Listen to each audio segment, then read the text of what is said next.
Good morning. This is Keloland on the go with all you need to know in news and weather as you start your day. Police have arrested a man who allegedly opened fire at a Sioux Falls gas station Tuesday morning. It sent one person to the hospital seriously hurt. Police say two men were in the parking lot when a third man started arguing with them. The dispute escalated when they walked inside. 35-year-old Wally Adam allegedly pulled out a gun and shot a 24-year-old man in the back. Police say he then struck a 20-year-old man in the head before driving away from the scene. It doesn't sound like there was any connection between these two men and the suspect, so obviously that could be very concerning, especially when you have somebody that uses a gun and fires at another person. Adam has been arrested on attempted murder and assault charges. We looked into his criminal background, and he's been arrested a handful of times. A couple of the cases involved drugs. He's also been accused of child abuse and domestic assault, but both of those cases were later dropped. Project Prison Reset's task force voted last night to appear in support of building a 1,500 to 1,700 bed facility or facilities at a maximum cost of $600 million. And with regard to where to build, the stated preferences are at existing State Department of Corrections facilities or proposed sites in the Mitchell or Worthing areas. The parameters of 1,500 to 1,700 beds, capped at $600 million, with those locations protects the public and it protects the taxpayers, and I as Attorney General support that. Thank you for bringing the motion. The task force's next meeting is scheduled for July 8th. Eventually, the plan is for a special session of the state legislature to learn about the group's recommendations. Paul Tenhagen recently posted that he plans to step away from politics after his time as mayor comes to an end. Tenhagen has led Sioux Falls for 7 years, but he still has a year full of plans before the end of his term. We have some succession planning projects we're working on. We're going to have 3 or 4 directors that are going to be leaving city government that we're going to have to talk about the next generation of leaders there. And so just a lot of things that we want to finish, wrap up. The river line is something I want to kind of package up.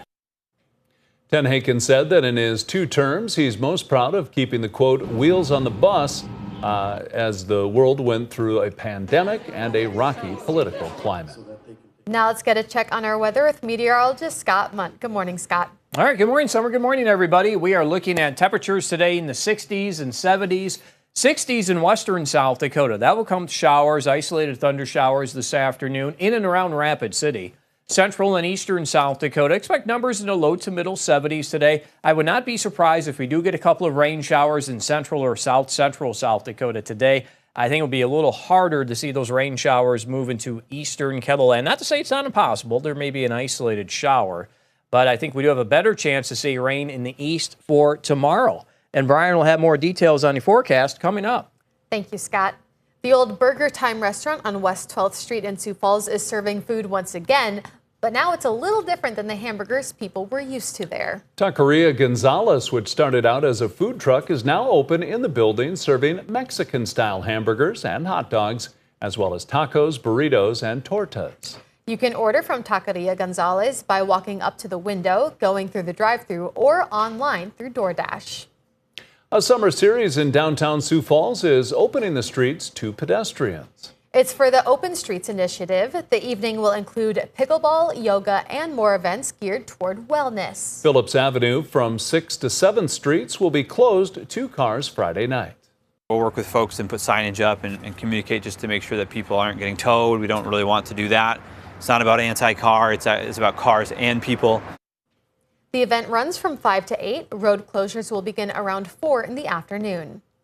If you're in downtown Sioux Falls this summer and want to save the soles of your shoes, there's the perfect option for you. You can't miss the We Care pedicabs. The bright yellow pedicabs will help wheel you around downtown and for a price that you choose.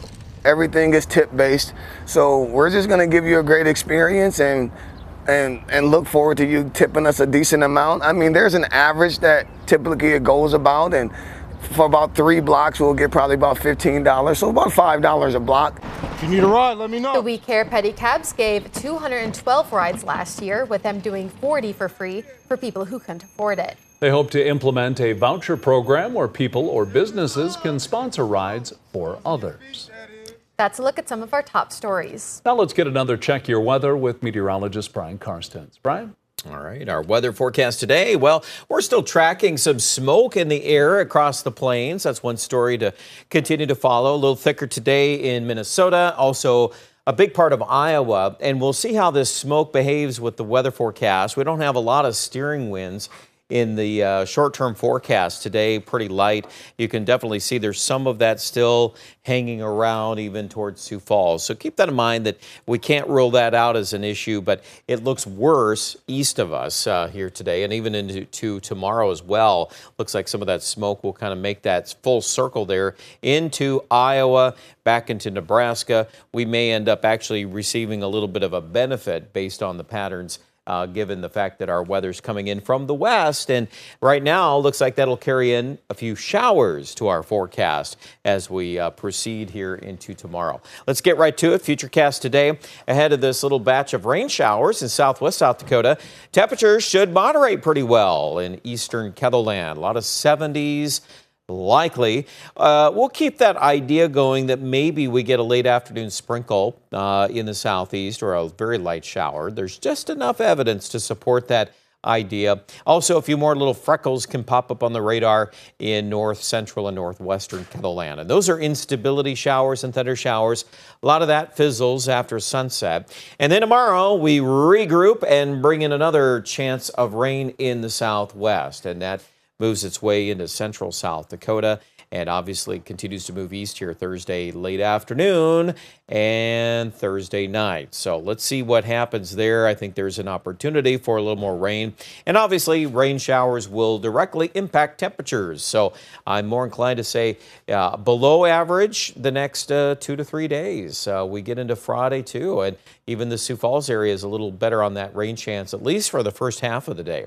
Saturday looks a little bit better temperature-wise. We've got a few more 80s popping up in western Ketherland. Even Sioux Falls might get to 80, but that's ahead of a cold front. And then that front, if it does bring us some rain chances Saturday night, that'll quickly move east, but it's dragging in some wind on Sunday. And depending on how far west that low tracks, we'll see what the temperature will do on Sunday afternoon. The northeast, you folks would be the first ones to get impacted by that. And if that backtracks any farther to the west, it's going to dramatically cut those highs. So let's keep an eye on it the next couple of days. In the meantime, today, pretty nice in the northeast. We're in the 70s. I think Sioux Falls, too, in the mid-70s today, 73 tomorrow. We want to pick up that rain chance a little better tomorrow late in the day and into Friday for Sioux Falls. And then we'll kind of see a break in there Saturday before Saturday night's cold front arrives. At this point, we've lowered the numbers a little bit for Sunday and Monday in the 70s, assuming that most of the rain and the clouds will go east of us. But again, that's a track issue we'll watch. Aberdeen in the northeast, let's pick up your rain chance better tomorrow afternoon, tomorrow evening.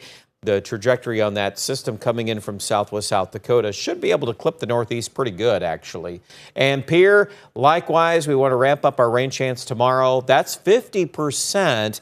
And it'll knock down the high tomorrow, too, as a result. Friday, we've got some pop-up showers still possible. And then, of course, like everybody else, Saturday night, there could be a round of some showers and thunderstorms. Look at Saturday, though. It's 84, and then it drops into the 70s on Sunday. And Rapid City, too, will see that same up and down there with that cold front early next week.